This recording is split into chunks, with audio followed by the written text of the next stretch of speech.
কিভাবে বুঝবেন আল্লাহ আপনাকে ভালোবাসে? যখন দেখবেন আল্লাহ তাআলার অনুমোদিত কাজগুলো, যেরকম নামাজ, রোজা, হজ, জাকাত, এগুলা আদায় করতে আপনার ভালো লাগছে। কোনো বেগানা নারীর দিকে তাকাইলে আপনার খারাপ লাগছে, তাহলে বুঝবেন আল্লাহ আপনাকে ভালোবাসে।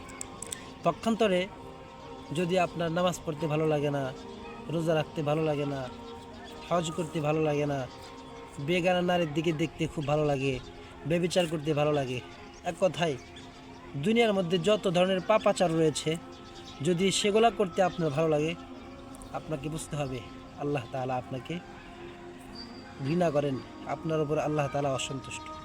তাই সদা সর্বদা আল্লাহ তাআলার কাছে এই দোয়াই করা, যেন আল্লাহ তাআলার পছন্দনীয় কাজগুলো আমরা সকলেই করতে পারি।